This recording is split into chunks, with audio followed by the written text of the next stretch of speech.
श्री परमात्मने नमः. ज्ञानदेवांचा पत्रसंवाद चांगदेव 65. भाग 4. जगताचा आभास व ग्रास. भाग 2. ओवी 2.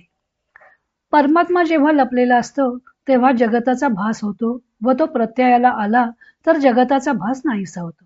असं सांगितल्यावर ज्ञानदेव पुढे प्रत्यक्षात काय परिस्थिती आहे ते सांगत आहेत. ज्ञानदेव सांगतात, प्रकटे तव न दिसे, लपे तव तव आभासे, प्रकट ना लपाला असे न खोमत आजो. खोमणे म्हणजे रुपणे, रुजणे किंवा न्यूनत्व येणे. परमात्मा प्रकटतो तेव्हा तो दिसत नाही व जेव्हा लपतो तेव्हा तो दिसतो. परमात्म्याचे ज्ञान होते तेव्हा विश्व विश्वपणे दिसत नाही व जेव्हा परमात्म्याचे ज्ञान नसते तेव्हा विश्व दिसतं. वास्तविक तो दिसतही नाही अथवा गुप्तही होत नाही. परमात्मा न खोमणारा म्हणजेच न रुपणारा, न रुजणारा, निरासक्त, निरुपाधिक असा आहे. थोडक्यात प्रकटणे व लपणे हे दोन्ही गुणधर्म त्याला स्पर्श करीत नाहीत. स्वामी स्वरूपानंद याचा अभंग रूपांतर करताना म्हणतात, जो जो आत्मरूप दिसो लागे स्पष्ट, होय तो तो नष्ट जगदरूप. आणि राहे जो जो स्वभावे लपोन, तो तो जगदभान होवो लागे. प्रकटेना किंवा राहेना लपोन, स्वभावे निर्गुण आत्मतत्व. आत्मतत्वासी हे स्पर्शिती न गुण, ते तरी संपूर्ण जैसे तैसे. ज्ञानदेव या ओवीत सांगतात की परमात्मा स्वरूप जेव्हा प्रकट होते तेव्हा दिसत नाही व लपते तेव्हा तेव्हा दिसू लागते. हे विधान सर्वसामान्यांना गोंधळात टाकणारे आहे. व्यवहारात जेव्हा एखादी गोष्ट प्रकट असते तेव्हा दिसते व जेव्हा ती प्रकट नसते तेव्हा ती दिसत नाही. प्रकट होऊनही दिसलेच नाही तर एकतर ती वस्तू प्रकट झाली नसावी किंवा पाहणाऱ्याच्या डोळ्यात दृष्टीदोष असावा, न्यूनत्व असावं असं ठरतं. आता डोळ्यात दृष्टीदोष नसेल तर प्रकट झालेली वस्तू दृष्टीपथात येते आणि असं असूनही दिसत नसेल तर प्रकटीकरणामध्ये काही दोष असला पाहिजे. वस्तू प्रकट झाली नसावी किंवा तिच्या प्रकटीकरणाला सुस्पष्टता आली नसावी. म्हणजे एकतर वस्तूच्या प्रकट होण्यात तरी दोष असावा किंवा बघणाऱ्याच्या दृष्टीत तरी दोष असावा. पण परमात्मा स्वरूपात तर दोष नाही, न्यूनत्व नाही. तो प्रकट होऊनही दिसत नाही याचा अर्थ बघणाऱ्याच्या दृष्टीत दोष आहे, कमतरता आहे असं सहजच सिद्ध होतं. भगवद्गीतेमध्ये सुद्धा भगवंत विश्वरूपाने प्रकट झाले होते पण अर्जुनाला ते विश्वरूप दिसत नव्हतं. जेव्हा भगवंतांनी अर्जुनाला दिव्य दृष्टी दिली, ज्ञानदृष्टी दिली, तेव्हा भगवंतांचे विश्वरूप त्याला दिसू लागलं. पण तेव्हा कृष्णरूप लपून गेलं. म्हणून तर त्याला शेवटी तेनैव रूपेण चतुर्भुजेन सहस्र बाहो भव विश्वमूर्ते अशी प्रार्थना करावी लागली. ज्ञानदृष्टी नव्हती तोपर्यंत अर्जुन ते विश्वरूप पाहू शकत नव्हता व ज्ञानदृष्टी प्राप्त झाल्यावर तो कृष्णरूप पाहू शकत नव्हता. ज्ञानदेव सांगतात की प्रकटे तव तव न दिसे. तो जसा प्रकट होतो तसा तो दिसत नाही, कारण मनुष्याकडे ज्ञानदृष्टी नसते. वास्तविक जगदरूपाने परमात्माच नटलेला आहे, पण आपल्याला जगत परमात्मा स्वरूप न दिसता ते परमात्म्याहून भिन्न रूपाने प्रतीतीस येते. त्यामुळे विश्वरूपाने तो जरी प्रकट झालेला असला तरी विश्वरूप हे परमात्मा स्वरूपच आहे हे कळत नाही. त्यामुळे तो प्रकट होऊनही दिसत नाही.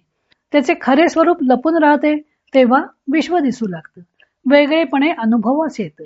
चूल, माठ, कुंडी ही एकाच मातीपासून झालेली असतात, पण ती जर वेगवेगळ्या रंगांनी रंगवली तर त्यातील माती लपून जाते व आकार भिन्नता दृष्टीस पडते. आकार भिन्नतेवरून त्याच मातीला वेगवेगळी नावं देण्यात येतात. तसेच विश्वरूपाने एक परमात्माच विस्तारलेला आहे. सर्व काही परमात्मा स्वरूपाच असल्यामुळं आत्मभिन्न अशी वस्तू नाहीच, पण त्यातील सत्य तत्व न कळल्यामुळे आकार सत्य व आत्मभिन्न असे वाटतात. आता प्रकटणे व लपणे या दोन क्रिया आहेत. या दोन क्रियांचा निर्देश परमात्मा तत्वाच्या संदर्भात झालेला आहे. परमात्मा प्रकटतो व लपतो असा अर्थ त्यातून दिसून येतो. म्हणजे परमात्म्याकडे कर्तृत्व भाव आहे का अशी शंका निर्माण होते. पण परमात्मा तर अक्रिय आहे, तो कोणतीही क्रिया करत नाही. वास्तविक तो न खोमणारा म्हणजेच न रुपणारा, न रुजणारा, निरासक्त व निरुपाधिक असा आहे.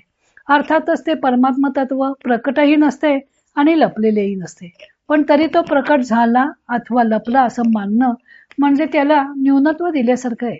तो प्रकटही होत नाही अथवा लपतही नाही, तो सर्वत्र सारखाच भरून राहिलेला आहे. परमात्मा विश्वरूप होतो असं जरी म्हटलं जात असलं तरी तो ते विश्वरूप निर्माण करत नाही. होणे आणि करणे यात फरक आहे. डोळे उघडल्यावर दिसणे सहज घडतं, पण त्या दिसण्यात जेव्हा अहंभाव येतो तेव्हा ती घटना पाहणे यामध्ये मोडते. दिसणे निसर्ग दत्त आहे, ती घटना वस्तुतंत्र आहे व पाहणे ही घटना पुरुषतंत्र आहे. वस्तुतंत्रात्मक घटनात कर्तृत्व नसते. जसे डोळे उघडल्यावर दिसणे ही सहज घटना आहे, तसेच बहु होणे ही परमात्म्याची सहज घटना आहे. तो त्याचा स्वभाव आहे. ते बहु होणे क्षोभरहित, जाणीवरहित, निरुपाधिक, न खोमता असं असतं. ज्ञानदेवानी प्रकट ना लपाला असे असं म्हणून परमात्म्याचे निरहंकारी, निर्गुण, निराकार स्वरूपाचं वर्णन केलं आहे. प्रकटे तव तव न दिसे. वास्तविक विश्वरूपाने परमात्माच प्रकट झालेला आहे, पण जीवाच्या ठिकाणी अज्ञान असल्यामुळं विश्वरूपाने परमात्माच प्रकट झालेला आहे हे त्याला कळत नाही व तो विश्व वेगळेपणानं पाहतो, परमात्मा भिन्न पाहतो. पण जेव्हा ज्ञानदृष्टी निर्माण होईल तेव्हा विश्व हे परमात्मा स्वरूपच आहे हे कळेल. तेव्हा तो विश्वरूपाने न पाहता परमात्मा स्वरूपात पाहिल. एखादा चकचकीत पत्र्याचा गोलाकार तुकडा नाणं म्हणून मनुष्य उचलतो, कारण त्याला तो नाण्यासारखा दिसतो. आहे पत्र्याचा तुकडा पण दिसतो नाण्यासारखा. त्या पत्र्याच्या तुकड्यात काहीही विकार झालेला नाही, पण बघणाऱ्याच्या दृष्टिकोनातून तो तुकडा नाण्यासारखा दिसतो. तसेच परमात्मा अविकारीच आहे, पण अज्ञानी जीवाला त्यावर विश्वाचा भास होतो. ज्ञानी मनुष्यालाही विश्व दिसतच असतं, पण पत्र्याच्या गोलाकार तुकड्याचे खरे स्वरूप ओळखावे तसे ज्ञानी मनुष्य विश्वाचे खरे स्वरूप ओळखतो. तो आकाराला फसत नाही. हेच परमात्म्याचे विश्वरूप होणे किंवा बहु होणे म्हणजे काय ते ज्ञानदेव पुढच्या ओबीत स्पष्ट करत आहेत. तो भाग आपण उद्या पाहू. इतर अनेक ग्रंथांचा आधार घेऊन ज्ञानदेवांच्या चांगदेव 65 या ग्रंथाचं लेखन व वाचन सौ मनीषा अभ्यंकर मिरज यांनी केलं आहे. हरिओम तत्सत.